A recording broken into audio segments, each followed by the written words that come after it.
ರಾಜ್ಯದಲ್ಲಿ ಬಿಟ್ಕಾಯಿನ್ ಹಗರಣದಲ್ಲಿ ಇಡಿ ತನಿಖೆ ಚುರುಕಾಗ್ತಾ ಇದೆ. ಕೇಂದ್ರದ ಮಾಜಿ ಸಚಿವ ರಹೀಂ ಖಾನ್ ಅವರ ಮೊಮ್ಮಗ ಈ ಕೇಸಲ್ಲಿ ತಗಲಾಕೊಂಡಿದ್ದು ಹೇಗೆ,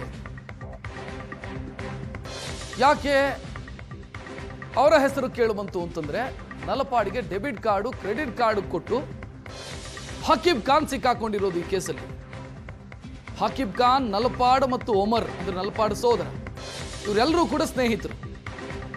ದೆಹಲಿ ಪಬ್ಲಿಕ್ ಸ್ಕೂಲ್ ವ್ಯವಹಾರ ನೋಡಿಕೊಳ್ತಾ ಇದ್ರು ಹಕೀಬ್ ಖಾನ್.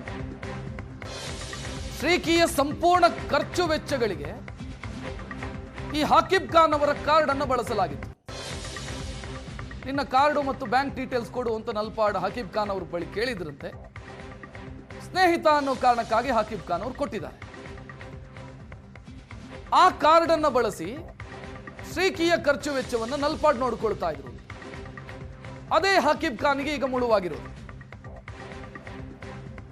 ಹಕೀಬ್ ಖಾನ್ನ ಇನ್ವಾಲ್ವ್ಮೆಂಟ್ ಏನು ಈ ಕೇಸಲ್ಲಿ ಅಂತಂದ್ರೆ, ಸ್ನೇಹಿತರು ಎಲ್ಲರೂ ಆ ಸ್ನೇಹದಲ್ಲಿ ಕ್ರೆಡಿಟ್ ಕಾರ್ಡ್ ಡೆಬಿಟ್ ಕಾರ್ಡ್ ಕೊಟ್ಟಿದ್ದಾರೆ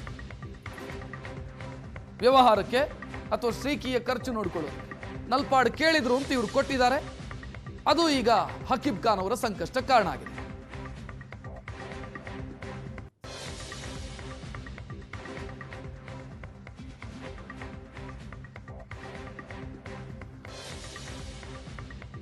ಹಕೀಬ್ ಖಾನ್ ಮನೆಗೂ ಕೂಡ ಇಡಿ ಅಧಿಕಾರಿಗಳು ಪರಿಶೀಲನೆಗಾಗಿ ತೆರಳಿದ್ರು, ದಾಳಿ ಮಾಡಿದ್ರು.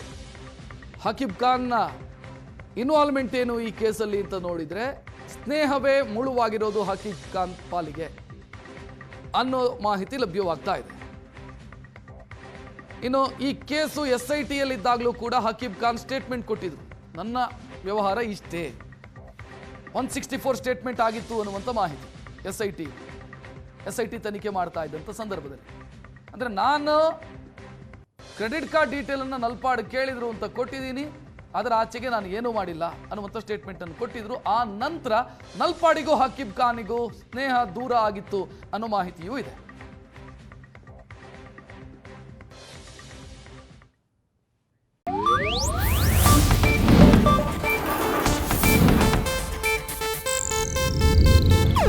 ಇದು ಏಷ್ಯಾನೆಟ್ ನ್ಯೂಸ್ ನೆಟ್ವರ್ಕ್ ಪ್ರಸ್ತುತಿ.